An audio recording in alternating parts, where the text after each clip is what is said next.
2025 model Toyota ഹൈറൈഡറാണ്. ഇതിൻ്റെ ഒരു secret ആയിട്ടുള്ളൊരു കാര്യം കാട്ടിത്തരാം. നമ്മൾ മാരുതി ഇപ്പം ടൊയോട്ടയായിട്ട് കൊളാബറേറ്റ് ആയതുകൊണ്ട് അത് സെൻട്രൽ ലോക്കിങ്ങിൽ ഈ ഒരു സൗണ്ട് വരും. അതായത് ടൊയോട്ട ആയാലും അതുപോലെ മാരുതി ആയാലും ഈ ഒരു ബീപ്പ് സൗണ്ട് നമ്മൾ റിമോട്ടിൽ പ്രസ് ചെയ്യുന്ന സമയത്ത് വരുന്നുണ്ട്.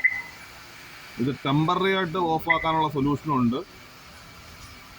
പിന്നെ അതുപോലെ ഇത് പെർമനൻ്റ് ആയിട്ട് നമുക്കത് ലോക്ക് ചെയ്യാം, ഈ സൗണ്ട് മാറ്റി വയ്ക്കാം.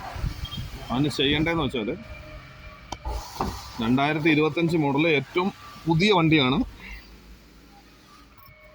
നമ്മളെ വണ്ടി ജസ്റ്റ് ഒന്ന് സ്റ്റാർട്ട് ചെയ്തിട്ടുണ്ട്. കീലെസ് എൻട്രിയാണ്, പുഷ് ബട്ടൺ സ്റ്റാർട്ടാണ് വണ്ടി. ജസ്റ്റ് 905 കിലോമീറ്റർ വണ്ടി ഓടിയിട്ടുണ്ട്.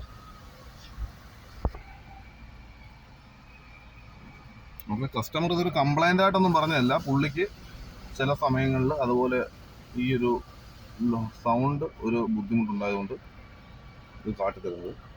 അതാണ്ട് ഈ റൈറ്റ് സൈഡിൽ ക്ലസ്റ്ററിന് സ്പീഡോമീറ്ററിൻ്റെ റൈറ്റ് സൈഡിൽ അതാണ്ട് ഒരു ബട്ടൺ ഉണ്ട്. ആ ഒരു നോബിലേക്ക് ഒന്ന് ലോങ് പ്രസ് ചെയ്ത് പിടിക്കുക. നമ്മൾ ലോങ് പ്രസ് ചെയ്യുമ്പോഴത്തേക്ക് അതിലേക്ക് സെറ്റിങ്സ് വരും. അതായത് ഇത് റൈറ്റിലേക്ക് തിരിക്കണം. അതുപോലെ അതിൽ distance unit, fuel economic, language, fuel reset, temperature, set sensor, clock, door locks.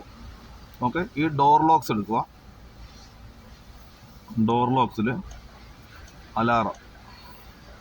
Alarm ഇപ്പം നിങ്ങൾക്ക് നോക്കിയാൽ കാണാം, ഇത് ഓണാണ്, ഇത് ഓഫ് ആക്കുക. സക്സസ്ഫുള്ളായി. അപ്പം നമുക്കിനി ജസ്റ്റ് അതുപോലെ തന്നെ ബാക്കിലേക്ക് പോവാം.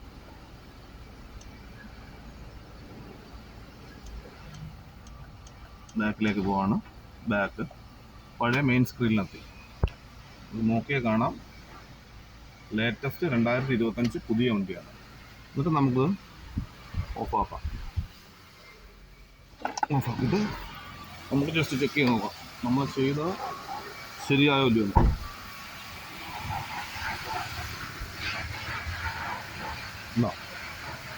ഓക്കെ ആയിട്ടില്ല, ആ ലൈറ്റ് എത്തുന്നുണ്ട്, ആ സൗണ്ട് ഓഫ് ആയിട്ടുണ്ട്.